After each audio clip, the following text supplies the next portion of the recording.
Question 226. An estate of indefinite duration would apply to an A. Tenancy at sufferance, b. Periodic tenancy, c. Estate of inheritance, d. Tenancy at will. Correct answer is c. Estate of inheritance. Tenancy at sufferance is a type of tenancy where a tenant remains in possession of a property after their lease has expired, without the landlord's permission. It is a very short term, and not indefinite. Periodic tenancy is a lease that continues for successive periods, e.g., month to month, until terminated by either party. While it can last for a long time, it is not indefinite. Tenancy at will is a tenancy that can be terminated by either the landlord or the tenant at any time. It is not an indefinite duration. An estate of inheritance, fee simple estate, most commonly a fee simple estate, is the highest form of ownership in real property. It is of indefinite duration, meaning it can last forever and be passed down to heirs.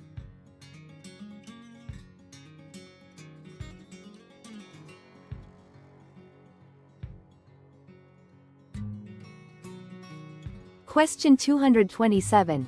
When an owner fails to pay taxes on his property, it can be sold at public auction by the county tax collector. A. After posting a notice of sale on the property, b. After the notice of publication of delinquent taxes with a copy mailed to the delinquent owner.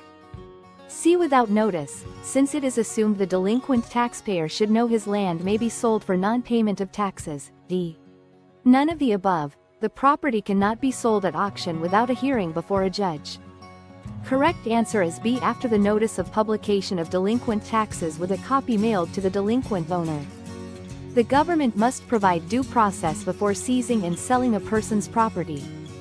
This includes providing adequate notice to the property owner. In most jurisdictions, including California, the county tax collector must publish a notice of delinquent taxes in a newspaper and send a copy of the notice to the delinquent property owner. This ensures that the owner has a reasonable opportunity to pay the taxes and avoid the sale. Notice via mail and publication is generally required. While a judge may be involved in some aspects of the process, the primary method of notice is publication and mailing, not a formal court hearing prior to the auction.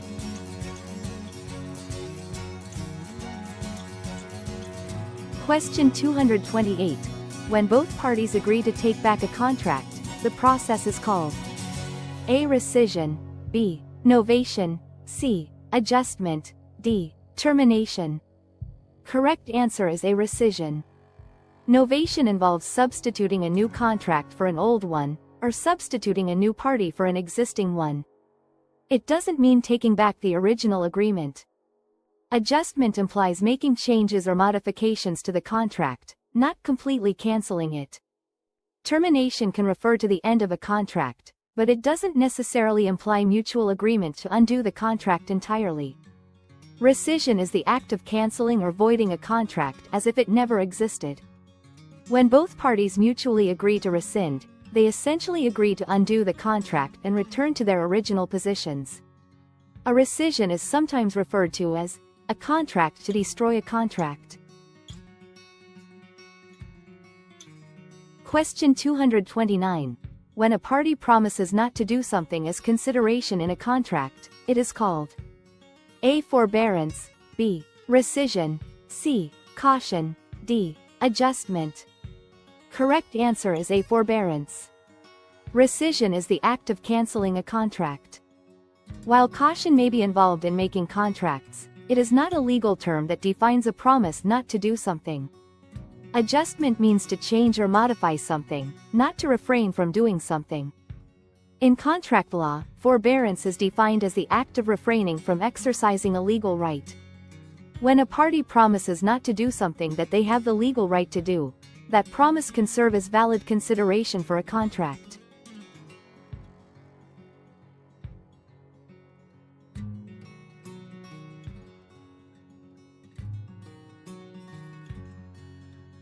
Question 230. The following are essential elements of an exclusive agency listing agreement, except A. The names of the broker and seller, b. The property price, c. Termination date, d. County recorder's acknowledgement.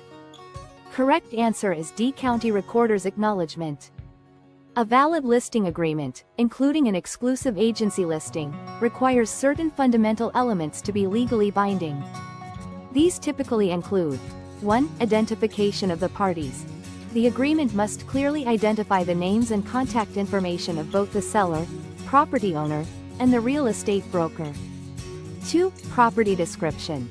A clear and accurate legal description of the property being listed for sale is crucial. 3. Listing price. The agreed-upon listing price for the property must be stated. 4. Commission terms. The agreement must outline the terms of the broker's commission, including the percentage or amount to be paid upon the sale of the property. 5. Duration of the agreement, termination date. A specific start and end date for the listing agreement must be included. This defines the period during which the broker has the exclusive right to market the property. 6. Type of listing agreement. It must be clear that the agreement is an exclusive agency listing. This means that the broker has the exclusive right to sell the property, but the seller retains the right to sell the property themselves without paying a commission to the broker. 7. Terms and conditions. Any other specific terms or conditions agreed upon by both parties should be clearly stated. They are not typically recorded in county records. Acknowledgement by the county recorder is not required for the agreement to be valid.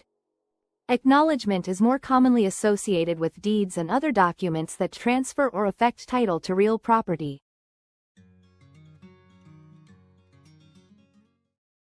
Question 231. The lease agreement should specify when rent is to be paid. If the lease does not specify a date, then rent is due. A. On the 15th day of the month. B. On the first day of the month. C. On the last day of the leasing period. D. None of the above. Correct answer is C. On the last day of the leasing period. In the absence of a specific rent payment date in a lease agreement, the general legal principle is that rent is due at the end of the lease period. This means that if it's a monthly lease, the rent is due on the last day of the month. If it's a weekly lease, it's due on the last day of the week, and so on.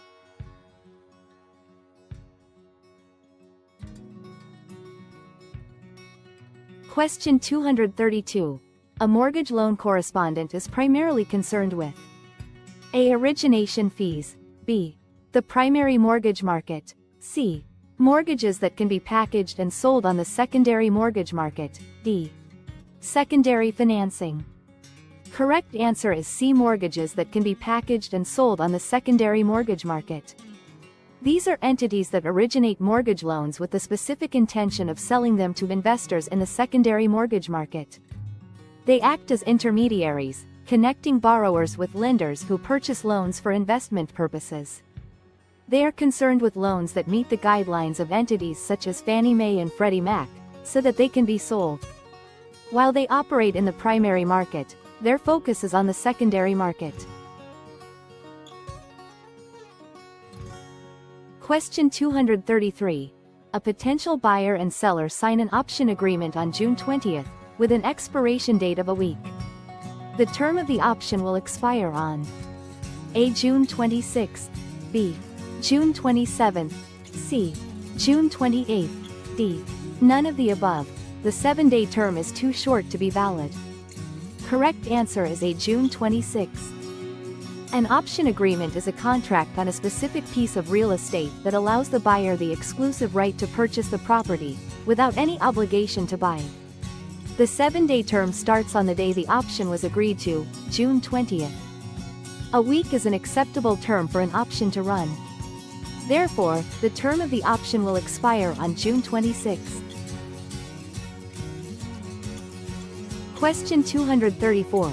Changing an item from real property to personal property by detaching it from the land is called A. Severance. B. Partition. C. Turnover.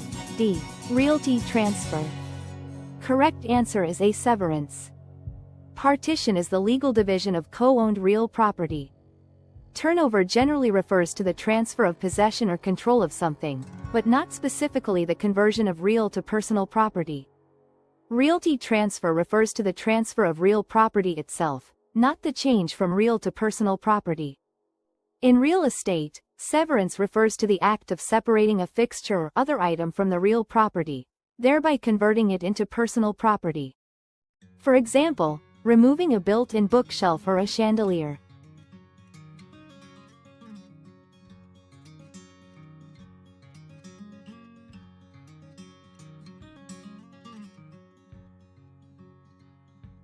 Question 235. The term, unearned increment, could refer to A. An increase in value due to a rise in population, B. An increase in value due to the construction of a shopping mall, C. An infusion of capital from a new investor, D. None of the above. Correct answer is A. An increase in value due to a rise in population.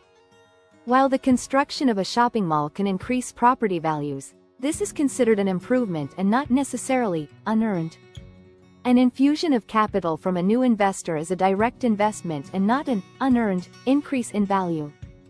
Unearned increment term refers to an increase in the value of real estate that occurs without any effort or expenditure on the part of the property owner. It's often attributed to external factors, such as population growth, changes in zoning, improvements in infrastructure, general economic development in the area.